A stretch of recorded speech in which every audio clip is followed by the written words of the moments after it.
장현재의 어제장 오늘장입니다. 그동안 잘 올라와 주던 코스피 2,400선 돌파하기가 이렇게 힘든 거였네요. 코스피 어제 또 한 번 하락하며 랠리 기대감을 배신했습니다. 오늘의 키워드 바로 어려운 2,400입니다. 지수가 2,400선을 넘기가 왜 어려웠는지 시장 분석하고 앞으로 투자 포인트까지 짚어보겠습니다. 지수 먼저 보겠습니다. 어제 국내 증시는 혼조세를 보였습니다. 코스피가 0.47% 하락하면서 2,370선마저 내주고 말았는데요. 2,368.315 이틀 연속 약보합이었고요. 연초 이에 지수가 한 7%가량 오르다 보니까 밸류에이션 부담이 가중되면서 하락세가 이틀 연속 지속되는 모습이었습니다. 다만 코스닥은 0.29% 오르면서 711.75포인트의 거래를 마쳤습니다. 코스피가 왜 또 한 번 하락했느냐, 왜 2,400선이 어려웠느냐, 이유가 몇 가지 있었습니다. 우선 이날 일본은행이 통화정책 회의 결과가 나왔죠. 일본은행은 시장 예상과는 달리 지금의 통화 완화 정책을 유지할 방침을 밝혔습니다. 이 소식에 장중에 엔화가 약세를 보였는데요. 이 원화가 동조화 현상을 보이면서 그동안 원화 가치 상승으로 시장에 유입되던 외국인과 기관의 매물이 출회되는 영향을 줬습니다. 수급적으로는 이런 변동성이 좀 있었고요. 지수 레벨을 봤을 땐 2주 사이에 코스피가 많이 올랐기 때문에 단기 급등에 대한 사익 실현 매물이 출회된 거고요.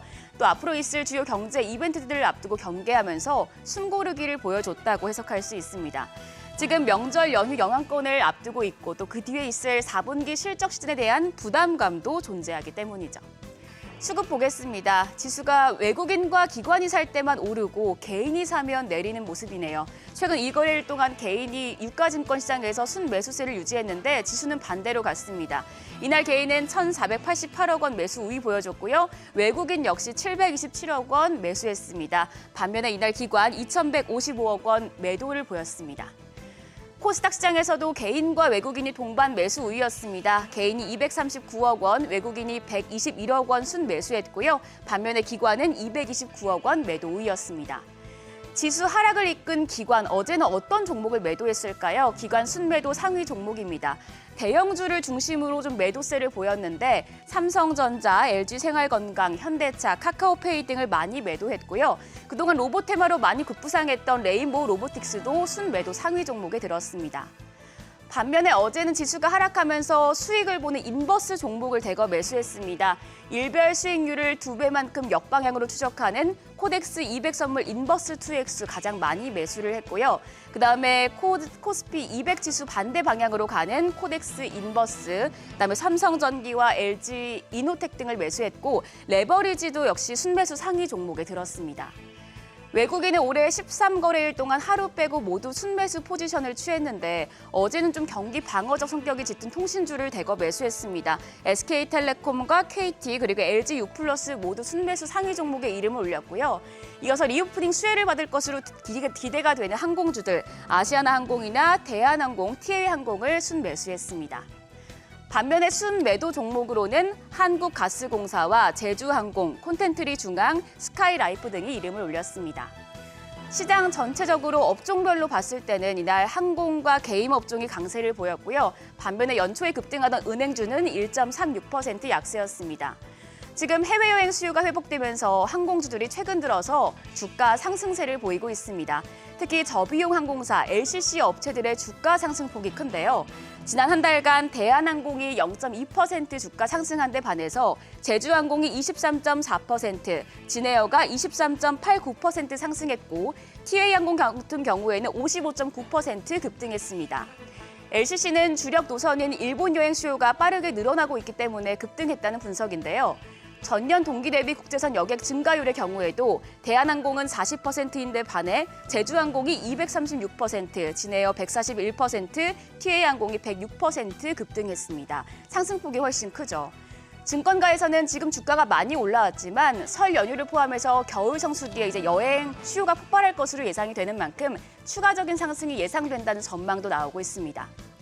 한편 게임주는 이날 중국의 판호 발급 소식이 반영됐습니다. 중국 국가신문 출판사가 지난 17일 88개 판호를 발급했는데요.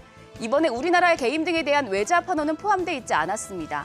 그런데 지난달 외자 판호에 더해서 이번 달에 내자 판호를 대거 발급한 점을 두고 중국 당국의 개임 규제가 상당히 완화하는 추세를 보인다는 분석이 나오고 있습니다. 한편 이날 은행주는 약세를 보였습니다. 글로벌 투자은행 골드만삭스가 기대치를 밑도는 실적을 내면서 국내 금융주의 주가도 덩달아 하락했는데요. 은행주 올 들어 주주 환원 정책과 실적 개선 기대감에 크게 올랐는데 많이 올랐던 만큼 상승세가 꺾이는 모양새입니다. 은행주 전장에서 KB금융이 1% 약세로 종가 58,500원이었고요. 신한지주가 1.39% 떨어져 마감가 42,700원, 하나금융지주가 2% 약세로 종가 51,100원이었습니다. 이어서 환율 보겠습니다. 원달러 환율은 전 거래일보다 1원 30전 내린 1237원 40전에 장을 마쳤습니다. 일본은행이 대규모 금융 완화 정책을 유지하기로 했다는 예상 밖의 소식에 엔화가 약세를 보이면서 원화도 장중에 동반 약세를 보였었는데요. 다만 불확실성이 해소된다는 점에서 장 마감 무렵에 상승분을 반납하고 개장가 부근에서 마감했습니다. 근래 들어서 국내 증시가 외국인과 기관의 수급에 좌지우지되면서 개인들이 좀처럼 힘을 쓰지 못하고 있습니다. 동학 개미들이 이제는 국내 증시의 매력을 느끼지 못하고 있는 걸까요? 새해 들어서 전반적으로 봤을 때 매도세를 펼치고 있죠. 올해 들어서만 이제 3조 원 넘게 3조 4,668억 원 순매도했습니다. 지난 2021년 이른바 동학개미 운동으로 3,000피와 1,000스탁 달성에 기여했던 것을 감안하면 분위기가 완전히 달라진 셈입니다. 그래서 새해 들어서 개인이 순매도한 종목을 살펴봤는데요. 개인이 가장 많이 팔아치운 종목은 바로 삼성전자였습니다. 그 규모가 1조 204억 원에 달했고요. 개인의 삼성전자 평균 매수 단가가 한 6만 원대 수준인데 주가가 6만 원 전자를 회복하면서 손실을 가까스로 면했거나 아니면 아주 적은 액수로 차익 실현에 나선 것으로 보입니다. 그밖에 순매도 종목에는 SK하이닉스, 그밖에 또 이제 금융주, 신한지주와 KB금융, 카카오 등이 이름을 올렸습니다. 이렇게 동학 개미는 팔고 외국인은 사는 시장에서 이제 어떤 전략을 취해야 할지 고민이 많아지는데요. 증권사에서 투자 전략을 전면 수정한 경우가 있어서 리포트를 가져왔습니다. 삼성증권에서 교토 3굴이라는 보고서를 내놓으면서 지금은 주식 비중을 확대할 때라고 분석했습니다.